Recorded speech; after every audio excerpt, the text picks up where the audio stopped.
Hello everyone, मैंने एक अभी वीडियो डाला था छोटा सा कि आप मुझसे मेरे पीएचडी से रिलेटेड कुछ क्वेश्चंस पूछ सकते हैं। सो उसमें बहुत सारे लोगों ने कमेंट किया है। सो एक कमेंट उनमें से है जिसमें बहुत सारे क्वेश्चंस हैं जो कि बहुत अच्छे क्वेश्चंस हैं जो बहुत लोगों को डाउट रहता है। सो मैं इसका रिस्पॉन्स कमेंट में ना देके इस पर एक वीडियो बनाने का मैंने सोचा, बिकॉज ये बहुत एक chit chat kind of video हो सकता है। सो क्वेश्चन नंबर 1 है कि tips for PhD interview.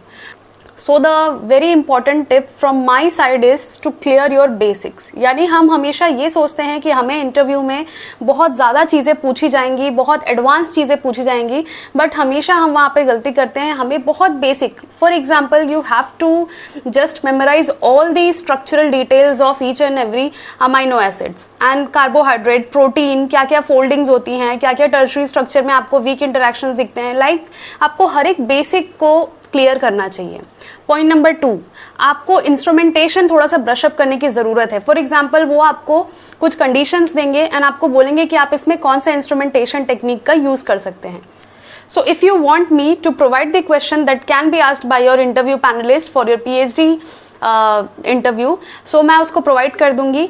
One की टिप इज़ कि आपको पीएचडी इंटरव्यू में अगर आपने बहुत सारे एग्जाम्स क्वालिफाई किए हैं ना, आप उस तरह से उस एलिजिबल होते हैं इंटरव्यू में, तो आपका जो थियोरेटिकल नॉलेज है वो ज़्यादा चेक नहीं किया जाता है, आपका एफर्ट्स देखा जाता है, आपका किसी भी क्वेश्चन को आप कैसे टैकल कर रहे हैं, आपका क्या अप्रोच है उसे हैंडल करने का, वो जज किया जाता है। हो सकता है कि हमें उस टाइम पे उस क्वेश्चन का आंसर नहीं पता हो, क्योंकि बहुत सारी फैक्चुअल चीज़ें होती हैं जो माइंड से स्किप हो जाती हैं, बट आप उस क्वेश्चन को कैसे टैकल कर रहे हो या फिर वो आपको जो भी प्रॉब्लमेटिक सिचुएशन बता रहे हैं उसको आप कैसे हैंडल करोगे कि लैब में आपको ये सारे हर्डल्स हैं, स्टिल आप अपना एक्सपेरिमेंट कैसे आगे बढ़ाओगे, अपना रिसर्च कैसे आगे बढ़ाओगे। तो इस वे पे आपको सोचने की ज़रूरत है। नाउ क्वेश्चन नंबर 2 जो है वो ये है, What did you do in your first year of PhD? How did you survive your first year? सो जो हमारा जो पीएचडी का कैरिकुलम था, जो ऑर्डिनेंस था, उसमें हमारा जो फर्स्ट 6 मंथ है वो हमारा कोर्स वर्क होता था। सो उस कोर्स वर्क हमने किया, बट मुझे अपना जो पीएचडी टॉपिक था वो फाइनलाइज करना था विद इन 1 ईयर कि मैं किस टॉपिक पे काम करूँगी, किस स्पेसिफिक ऑब्जेक्टिव्स क्या होंगे। सो कोर्स वर्क के साथ ही साथ में मैंने क्या किया था, अपने जो भी रेलेवेंट एरियाज थे उससे रिलेटेड मैंने लिटरेचर सर्च करना शुरू कर दिया था, ताकि मुझे रिसर्च गैप पता चल सके कि किस एक्सटेंट तक काम हुआ है एंड कहाँ पे कमी रह गई है, तो रिसर्च गैप को फिल करने के लिए मैं अपने ऑब्जेक्टिव्स बना सकती हूँ। सो मैंने अपने फर्स्ट ईयर में यही किया था कि जो भी मेरे कोर्स वर्क थे मैंने उसको अच्छे से किया था, एंड अपना जो भी रिसर्च वर्क है, मेरा आगे का जो भी काम है, उसके ऑब्जेक्टिव्स मैंने डिसाइड किए थे, एंड जितना थरो मैं लिटरेचर रिसर्च कर सकती हूँ मैंने वो किया था, because this is the key step. आपको पता होना चाहिए कि आपके फील्ड में कितना काम हो चुका है, क्या क्या काम हो चुका है, एंड किस किस मेथोडोलॉजी को क्या क्या की फाइंडिंग्स मिली हैं अब तक। ये this is the very important step before starting your research.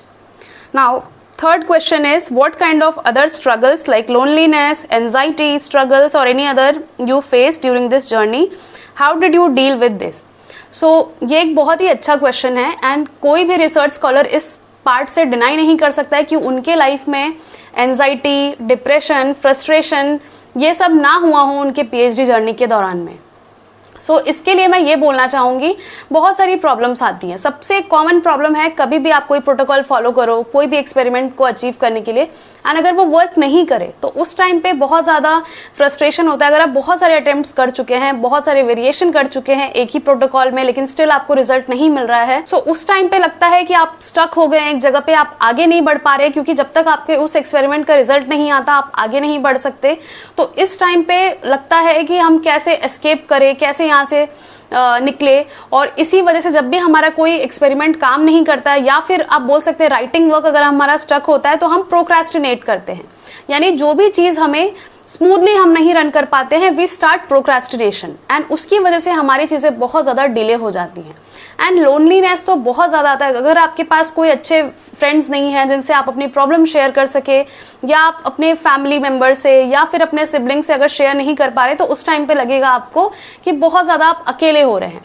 For example आपको लगेगा कि आपका जो भी फ्रेंड है वो तो इधर घूम रहा है, वो इधर जा रहे हैं, उधर जा रहे हैं, वो लोग अपनी लाइफ एंजॉय कर रहे हैं, ना आप लैब में बैठ के अपना रिसर्च का एक्सपेरिमेंट करते जा रहे हैं, बट कुछ रिजल्ट नहीं आ रहा है, कुछ भी नहीं हो रहा है, फंडिंग की कमी है, फेलोशिप टाइमली नहीं आ रहा है। तो बहुत सारी ये सारी प्रॉब्लम आपको देखने को मिलेंगी। लेकिन एट द एंड आपको बस यही सोचना है कि अगर प्रॉब्लम है तो उसका सोल्यूशन भी है। 1-2 दिन का गैप लीजिए, थोड़ा सा अपने ब्रेन को शांति दीजिए और आपको सोल्यूशन खुद ही खुद मिलने लगेगा। सो ये सारी चीज़ें हैं।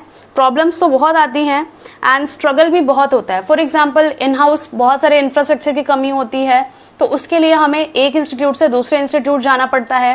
एंड हो सकता है कि जो भी टेक्निक आपको करनी है, आप अगर एकदम न्यूबी हैं तो आपको वो चीज़ ना आए, तो आपको एक्सपीरियंस कैंडिडेट की ज़रूरत पड़े, आपके सीनियर्स की ज़रूरत पड़े। तो अगर आपके लैब में कोई सीनियर नहीं है तो आपको उस टाइम पे भी स्ट्रगल करना पड़ सकता है। या फिर आप एकदम किसी नए लैब में गए हैं तो आपको पूरी ग्राउंड लेवल से चीज़ें शुरू करनी होंगी। सो ये सारी प्रॉब्लम्स आपको देखने को मिलती हैं उस टाइम पे।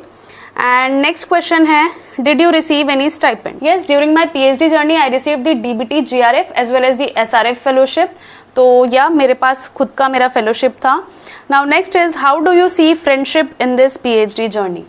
सो फ्रेंडशिप की अगर बात करें तो जैसे मैंने आंसर दिया, जो लोनलीनेस वाला पार्ट है वो तभी होता है जब आपके पास कोई ऐसा पार्टनर नहीं है, कोई फ्रेंड नहीं है, कोई कंपेनियन नहीं है। कंपेनियन मीन्स कि हो सकता है आप अपने सिबलिंग के साथ बहुत ज़्यादा कंफर्टेबल हो, आप उनसे अपनी सारी बातें शेयर करते हो, या फिर कोई आपके पास कोई आपकी बेस्टी हो तो आप उनसे सारी जो भी प्रॉब्लम आपके लाइफ में आ रही है, रिसर्च में आ रही है, आप शेयर कर लेते हैं। प्रॉब्लम तब शुरू होती है जब आप किसी से शेयर करना बंद कर देते हैं। सपोज मुझे कोई प्रॉब्लम हो रही है, मैं अगर कहीं पे स्टक हूँ, मुझे आगे कुछ भी नहीं दिख रहा है और मैं एकदम ब्लैंक हो गई हूँ, तो आपको ज़रूरत है बात करने की।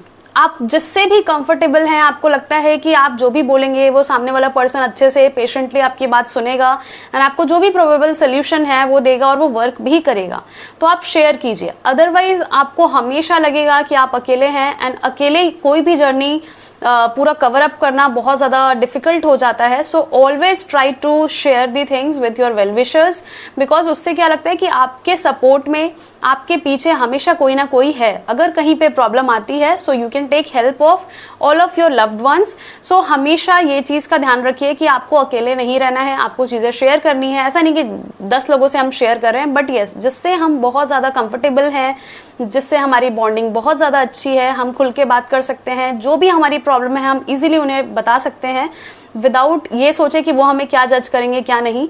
तो आपको थोड़ा सा लोनलीनेस कम होता है एंड आपको जो पीएचडी का जो स्ट्रेस है वो अपने आप कम होता है।